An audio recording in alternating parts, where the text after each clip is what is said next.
Hello friends, thank you for watching and subscribing to my channel, Sleep in History ASMR. So today we're going to talk about Antarctica, and we're mainly going to be focusing on the discovery of it, also the attempts to explore it, and also the modern era of international cooperation.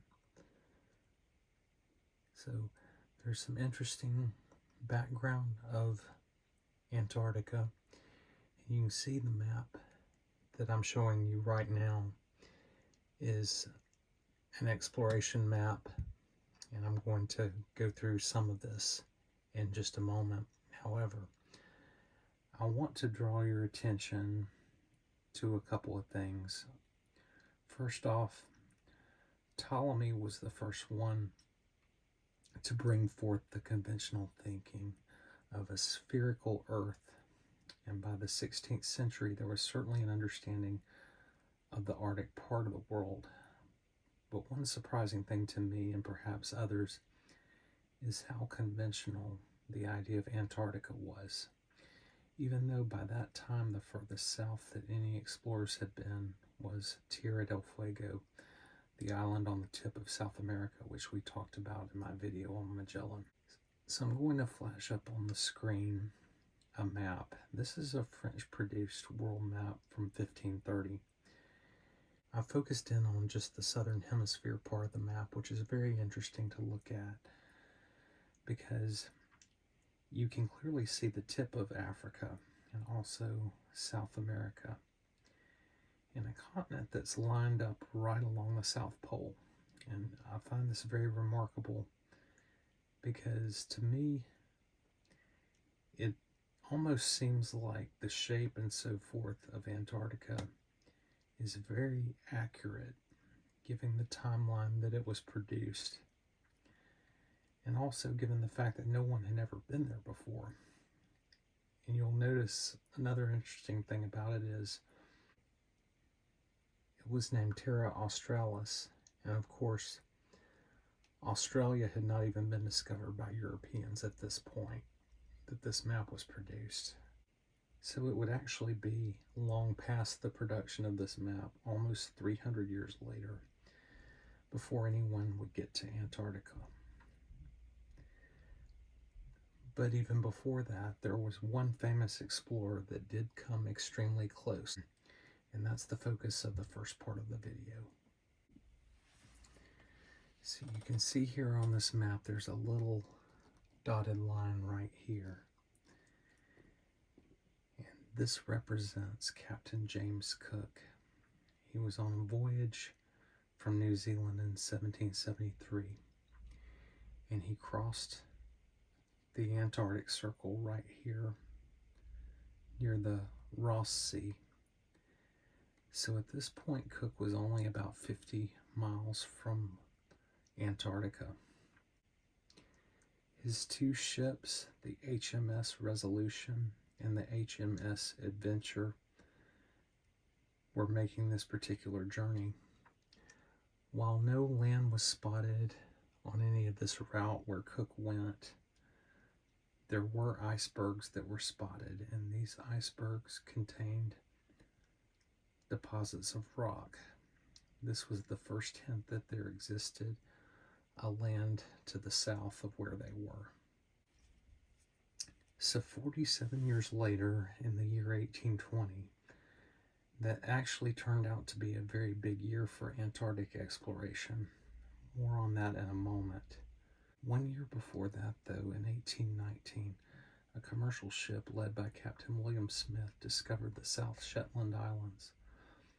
After that discovery, Smith sailed to Chile, and there he informed Captain Sharif of the British Navy, who then appointed Edward Bransfield the captain of the ship, with the idea for Bransfield to sail further south to investigate the area further. And of course he did so in January of 1820. But 2 days prior to the day when Bransfield was supposed to arrive at Antarctica, two Russian ships, the Vostok and Mamil, under the command of Fabian Gottlieb von Bellinghausen, who was on an around-the-world expedition to discover lands for Russia, sighted Antarctica. It is thought that Bellinghausen may not have known that he sighted actual land at the time. In fact, his discovery was largely ignored for many years, but his descriptions of the land in his journals legitimize him as the first to see Antarctica. But in contrast, Bransfield got the credit for the discovery on behalf of Britain among his contemporaries. In retrospect, it's largely been accepted that Bellinghausen was the first to sight Antarctica on behalf of Russia. On November of that same year, American Nathaniel Palmer also sighted Antarctica, becoming the third expedition to see it. As far as actual landings on Antarctica, there was a seal hunting ship called the Cecilia that was a joint British-American venture that is believed to have landed and been the first ship to ever do so. It was led by Captain John Davis and arrived on February 7th, 1821. The crew looked for seals for about an hour, then left, though this claim is somewhat questionable. Nearly 75 years later came the first undisputing landing. In this case, it was a whaling ship that was aptly named the Antarctica. It was led by Captain Heinrich Bull of Norway. A small rowboat carried 6 men from this group to the shore of Antarctica.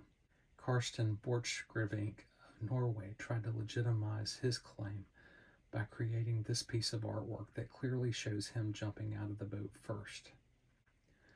But it is thought that between John Davis in 1821 and Heinrich Bull's expedition, there may have actually been others that were whale and seal hunters that likely landed in Antarctica. Reason being, hunters tend to be very secretive about their hunting grounds as not to attract competitors.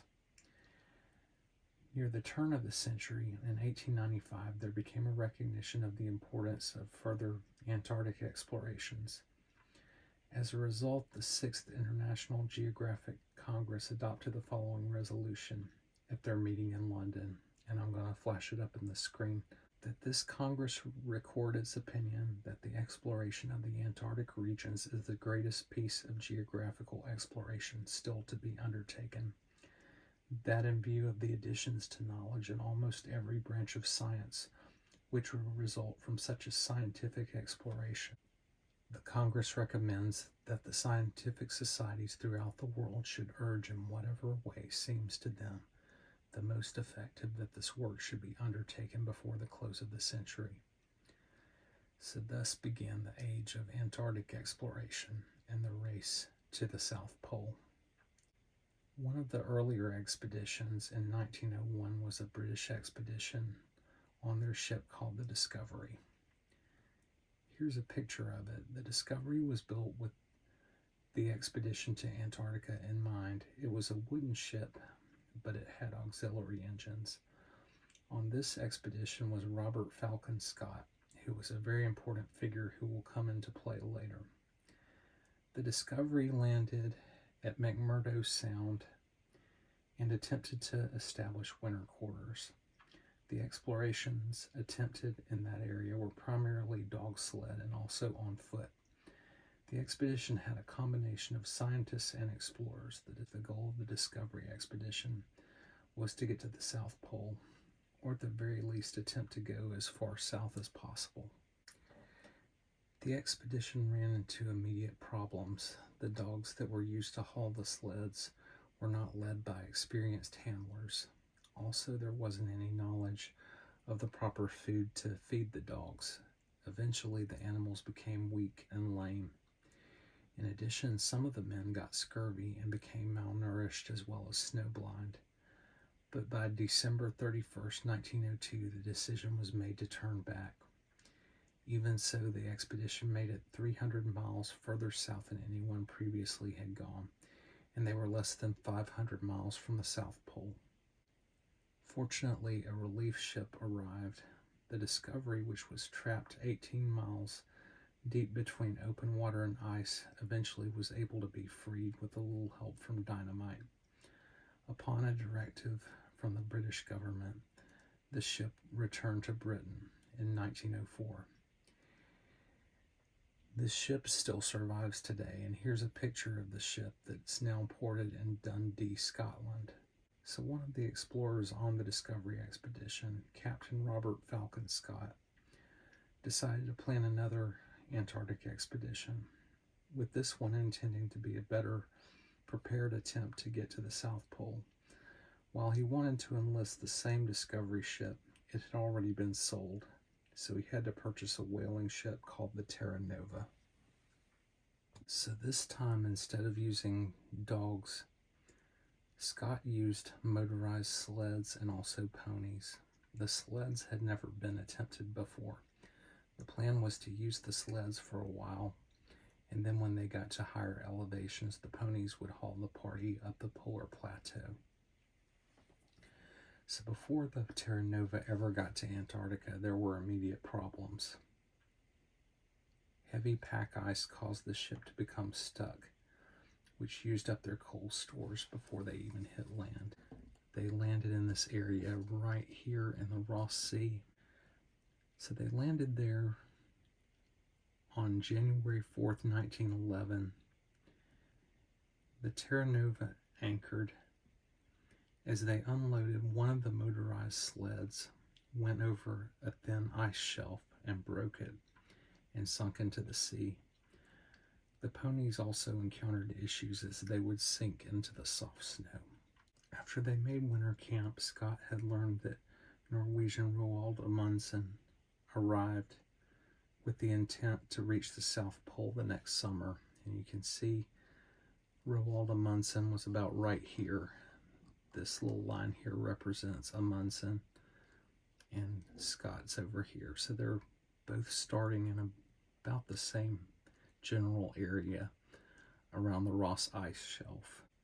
So when he found out that Amundsen had arrived, this was very discouraging to the men, because it was known to them that Roald Amundsen had an experienced team of sled dogs. So we will talk about Roald Amundsen and his journey, and we'll come back to Scott in a bit.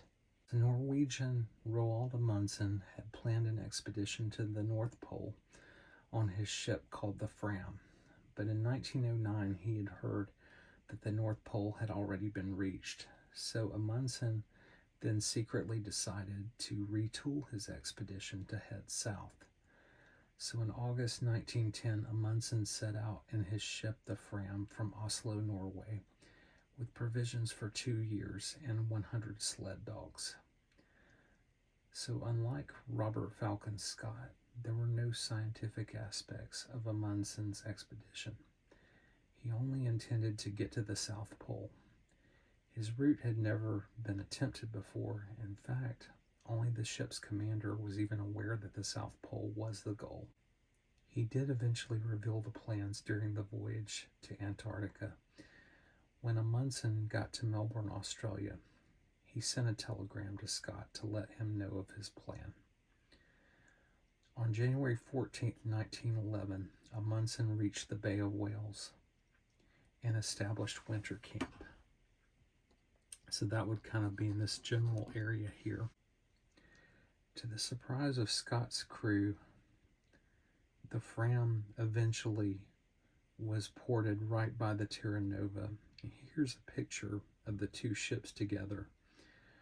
Robert Falcon Scott did not change any of his plans to try to race Amundsen, although it did seem that Amundsen seemed to be provoking Scott into racing him.